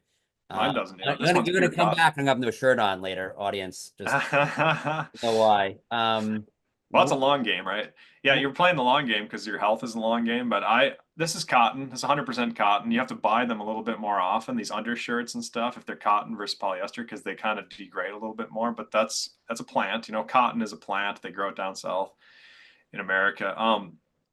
In my underwear, I just make sure it's cotton, right? Like, there's nothing wrong with that. And there's some compounds that aren't full of phthalates and things, but uh, polyester is notoriously just rich with phthalates. I mean, there's literally every molecule in a polyester it's just like BPA.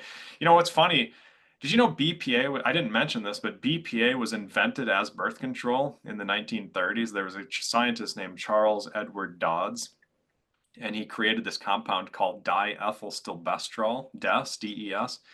And then from that compound, he made BPA. And the whole idea was to make a contraception that he could sell. But then they discovered it can be used as plastic. And then they just went and ran with that. But when they first invented BPA plastic, all the scientists agreed, like the science is settled, it doesn't leach, it's safe and all this kind of thing. And of course, now we know it leaches like crazy and it's not safe at all. It's really bad for your hormones. But, there's kind of this history of, uh, you know, it's okay, it doesn't leach. And then you kind of step back a little bit and you realize like, oh, it's a real problem, as we do more research studies, especially as we get better with the technology and measuring nanograms and things like that, because hormones act in our bodies at the nanogram level, right? So, um, oh, I forgot. I'm sorry. I forgot about the original question there, where I was The going. the original, well, I forgot, I forgot the original. Okay. That BPA, the birth control thing was so interesting. We Well, both that's got. actually what I wanted. That's actually where I wanted to take you is birth control. I think I read at some point that like 98% of all women have at one time been on birth control. Obviously, it's in so many, human bodies of the people that we care about, our daughters, our wives, our mothers, our sisters, friends, family. Um, what are what are the consequences of that? How is, how do you can you detoxify it? Can you what is the damage in the short term? What is the damage in the long term? And can you undo it, and how so, if that's possible? Yeah, I mean, it's just another artificial man-made estrogen, right? So, oh, I'm sorry. I'll circle back to the birth control question. I just remembered from somebody's Yeah. comment that we were talking about cotton, and I Yeah. was saying polyester.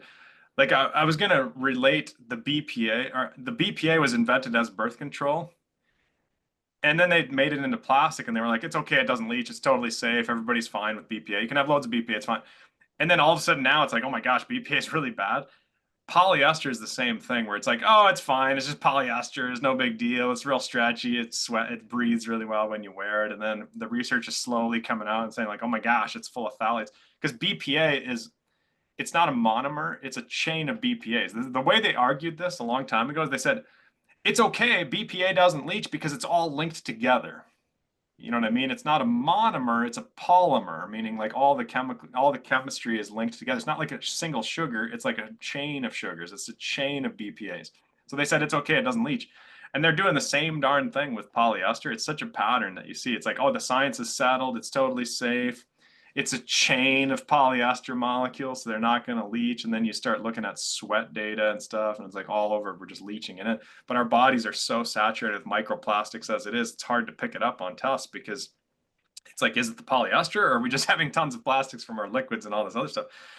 But going back to the birth control, um, I'm not a fan. I mean, I write about it in my book. I write a lot about it, but I'm a bigger fan of like fertility awareness methods and that sort of thing. But the good thing about birth control is they actually did a lot of research. I mean, it is very well studied. And obviously there's some marketing involved and some manipulation. Like, in other words, whenever there's money to be made on pharmaceutical products, they're always going to spin the positives and underplay the negatives. So if you dig into the research, there's definitely some negatives, but it's not overwhelming. It's not extremely bad. I think it's just another contributor to estrogen dominance. And I'm not saying, estrogen, natural estrogen. I'm saying artificial estrogen dominance, meaning it's just 1 + 1 + 1 eventually equals 10. And it's hard, right? It's hard to do a study on birth control properly, just like it's hard to do a study on soy, and it's hard to do a study on anything, because our bodies are just so overwhelmed with all these estrogen mimicking chemicals. It's hard to piece out which ones are bad and which ones are good. And so it can be a little deceptive, right? It's hard. But we know for sure it acts like estrogen. I mean, there's no doubt. And we know for sure it's synthetic. Like the birth control estrogen is called ethinyl estradiol. It's not estradiol, it's ethinyl estradiol. It's synthetic. It's literally it's designed to stay in our bodies longer. It's designed not to be broken down. And if people want to take it, it's fine, but they should at least be aware of some of the risks and some of the, the benefits and whatever. Because, like, for example, it increases breast cancer a little bit and it decreases ovarian cancer a little bit. But the amount that it decreases ovarian cancer is a lot less than the amount that it increases breast cancer, meaning the risk of breast cancer is worse than the positives. The cons are worse than the negatives. Or, I mean, the cons are worse than the positives, but the doctors will only emphasize the positives. They'll be like, oh, it's okay. Birth control is amazing because it decreases ovarian cancer. And it's like, well, tell me about the breast cancer. And they won't because they don't know anything about it because they're only taught about the positive things, right? It's tricky, right? The medical industry is tricky because it's hard to get them to talk about the negatives because the training is pushing the positive aspects. But fertility and awareness method, when you time your periods and things like that, you kind of understand how your body's working, and you've got a thermometer. And now they have these little armbands you can wear, and it measures your temperature when you wake up, and you can look on an app when you're fertile and all this kind of stuff. It's only like 5 days out of the month, but like that's a lot more natural, and there's no fake chemicals involved. And you know, and then you don't have to worry about it. So I'm much more favorable towards that sort of thing. Okay. And what about, you mentioned weight gain? How does Yeah, that with birth control or just in general? with birth control? Oh yeah, you'd be surprised how many women I talk to that will say like, yeah, I started birth control and immediately had all kinds of weight gain. It's very common. It gets under, again, it gets kind of swept under the rug a lot, but when you actually talk to people, it's very much a problem because they notice that one very quickly. Um, and again, like there's different types of birth control, so it's complicated because there's progesterone mimicking birth controls and there's estrogen mimicking birth controls, and there's combinations of those two, and it can be kind of messy and complicated. And then there's IUDs and stuff which aren't messing with your estrogen, so it's complicated, right? And I'm not that much of an expert, to be totally honest, on some of that stuff. Like at least off the top of my head, like I can sit down and research it and write about it in my book, but I'm not like super versed day to day on it because you know I just, I mean, I'm not a woman for starters, so there's that, but it's just not my interest. And just one last question. Are you able, like when someone's on it, can they undo the damage that's been done by it? Or are there long-term effects even after you go off of it? If you know the I answer. think so. It's hard to know. I mean, it's hard to know because if somebody has fertility problems, like they're completely infertile, it's hard to know like how much I mean, for sure it was something related to hormones most of the time. Unless there's like severe vitamin deficiencies or something, which is kind of rare. Most of the time, it's some kind of a hormone thing, and it's hard to figure out like which of these different components was the one that increased the risk the most or caused the problem. It's hard, right? You can't really piece it all together. So you just have to do your best. And, um, but I think most of the time you can reverse all this stuff, right? But sometimes it takes a pretty dramatic change, and sometimes it's a grind because if your hormones are just completely in the toilet, you're going to feel terrible. Like it's going to be a struggle to get them back online. And sometimes you got to use bioidentical hormones to boost them up, and then you can wean off of those. Again, it's a complicated mess sometimes, but progesterone is usually the one. Like if people are struggling with fertility, remember like estrogen and progesterone are at a balance with each other, right? And that balance is really important.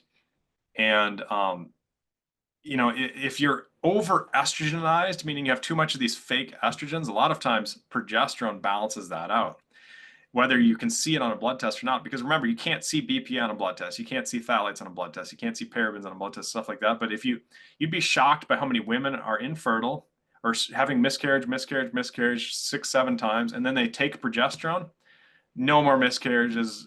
They have 3 kids, everything's perfect. It's because progesterone balances out all that estrogen that we're being saturated with. And I think a doctor in Nebraska discovered that. His name is Thomas Hilgers a long time ago. And now a lot of people recognize it. But back when Thomas Hilgers was started doing research and just trying progesterone on pregnant women that had miscarriages, like chronic miscarriages, he just like was shocked by how it fixes so many people. And so again, it wasn't like a blood test thing. He just realized like, yeah, let's try this because it's an important hormone for pregnancy and especially for balancing out all these estrogens. And it worked. So that's another alternative that people can do to reverse a lot of this stuff if they have issues. And by the way, men have progesterone. A lot of men ignore their progesterone. A lot of women ignore their testosterone. When you're doing these blood tests that I keep telling people to do, you should check your progesterone if you have sleep issues or hormone issues that you can't figure out, because that can rewrite a lot of the wrongs. That can reverse a lot of this stuff. So men, so I guess both men and women should get testosterone, estrogen, and progesterone. Yeah, exactly. Yep. Okay. And now, so much of our food, you go to Trader Joe's and all their vegetables are in plastic now. Considering the prevalence of plastic in food packaging, what are some practical steps consumers can take to minimize their exposure? I started gardening and stuff, like I I'm okay. Like if your broccoli is wrapped up in plastic, I think it's kind of a joke and it's kind of a waste, meaning like it's just more environmental pollution that we're putting into our oceans probably. But it's not going to hurt your health because broccoli is a solid food, so it's not going to leach into the food. So it's okay. Most of that stuff is fine in terms of your individual health. It's just bad for our planet because when it goes to the waste, when it goes into the garbage.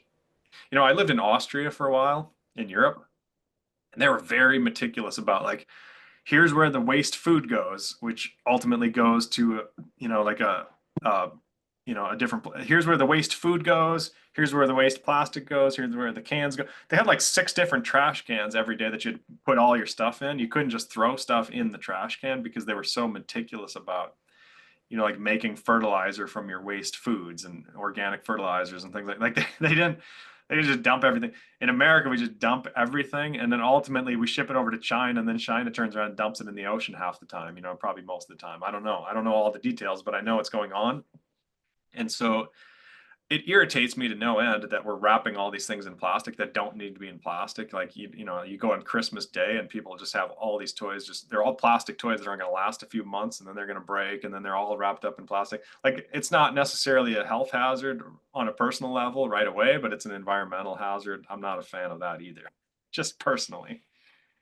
Thank you. And what about black plastic used in some of the Yep. TV dinners? Are they particularly dangerous? Can you explain if so? Um, they're made from recycled electrical wires and stuff, like they're the coatings from computer wiring and all that kind of stuff, which isn't really technically supposed to be made for foods, but they use it because it's cheap, but I haven't seen any evidence that they're worse than any other plastics, but they're just not really good. You definitely shouldn't be heating up foods in plastics across the board, any kind of plastic. That's my opinion.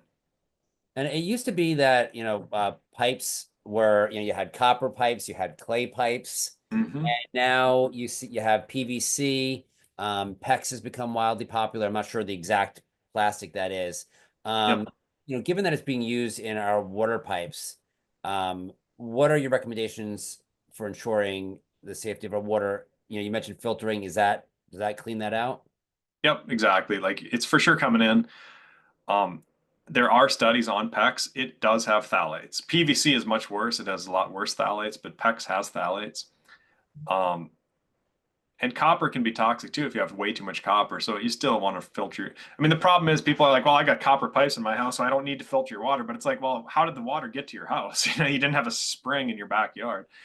It's piped in through miles of plastic. So no matter what you do, you got to filter your water. But if you do that, I mean, I used to filter my shower water. Like I used to have a whole house filter because the water in my town was so bad, but now I don't. It depends. That's an individual thing and it's expensive to get a whole house filter. So most of the time you don't need to go that crazy, but you definitely want to filter the stuff you're drinking. Yeah, across the board, no exceptions. That's what I think. And you mentioned that the charcoal filters, and, there are other options like reverse osmosis and things like Yep. that. What is the charcoal filters the best, or are there better? No, no, I use I actually personally use reverse osmosis. It's all stainless steel. I even have silicone pipes going from the reverse osmosis thing up to my sink, so there's not even plastic in that little tiny bit there, which is kind of excessive, but that's what I like. Um, but yeah, distilled water, all that phenomenal. Like it's all good. I just say activated charcoal because that's the cheapest. So there's almost no excuse. Like you can get a $30 water filter that's activated charcoal, like these Brita filters and things. Like there's basically no excuse. Unfortunately, a lot of those are just plastic pitchers, and then people are they're filtering out the plastics and putting it back into plastics. But it's better than nothing. I mean, you are getting rid of most of the plastics, and then the little bit that leaches in there from sitting in that plastic is probably a lot less. But I, if you're gonna go super affordable, super cheap, there's like a flip up one you can put on your sink. You can like unscrew the little thing on the end of your sink and attach it to your sink, and then it flips up. if you want to like pour water through it, and it flips down if you want to filter water, that's like $30, and that's activated charcoal. So there's a lot of spectrum. There's a lot of options based on your budget, and they're all good. I think they're all good. And you mentioned silicone just now. And people use it, obviously using it for pipes, and I see it used for cooking utensils and for for baking as a baking sheet. I have heard some things about silicone. Like I was told it was inactive and it was totally safe. And then I started hearing some things about it. Are you aware of any downside to silicone, or based on your knowledge, it seems to be relatively safe? Yeah, I've looked at it very closely because people always ask me about it. I don't see any issues with it. When I actually read the studies, sure, they sometimes put fake colorings in them and stuff. It's like if you have a spatula that's red, that's not silicone. That's silicone with some red stuff that who knows what that is. But, you know, I mean, the silicone itself is phenomenal. Like I can't find any real problems with it. That's what I use. Um, the problem with pipes that are silicone is they blow up like a balloon. They're not strong enough. So you have to have like a stainless steel braided pipe and then silicone tubing inside the stainless steel braid. At least that's what my reverse osmosis machine has, but that's on my website. I explain some of that. The company actually made that for me personally. Like I complained because the reverse osmosis machine I have is like completely stainless steel, everything. There's no plastic at all. But then the darn pipe, the little tubing going from the reverse osmosis up to my sink was plastic. And I was like, bro, like what's going on? And they developed, it took them like 2 years to develop the actual, I did a little YouTube video, and then they turned around and made the pipes, and they sent me one for free, and they told me, and they gave me like a little discount code for my people and stuff. And I used to use that a long time ago, but it's That, a pretty that, good company. that's great. So now you mentioned the red means that there's colors added into it. What would be a natural color for silicone so that we can avoid any of those toxins getting into our system? I mean, silicone is technically kind of a clear, a clear substance. So anything that doesn't have any coloring is probably the only way to be super, super safe. But I mean, there's a difference between like having a little tiny bit of red coloring leaching out into your stuff versus like drinking it in a fruit punch or something. You know what I mean? Like if it's red, it's probably not even that big of a deal. I don't want people to get like Right, right. hypochondriac, but it's something to think about. And again, most of these products are made in China and they don't care. They just want to sell product. And it comes down to the laws, meaning like we got to change our laws to protect people because these companies are going to keep selling this stuff. Now, given that all these hormones get stored into our fat, when people lose weight, are they reintroducing all these hormones back into our blood system and then kind of reactivating any sort of issues that may be caused by these hormones in the first place? Yeah, it's a really good point. I mean, for sure, sometimes, yeah. Like sometimes when people lose weight, they dump a bunch of prescription drugs into their bloodstream too. I talk about that in my book. And THC, sometimes you can be off of like cannabis for a long time, and then you lose a bunch of weight, and all of a sudden your THC levels jump real high and things. It's definitely a thing. That's where fasting is really important. Like if you hit a weight loss plateau, you got to throw in some fasting generally because it increases autophagy. Autophagy is when your cells are taking out trash, you're taking out garbage.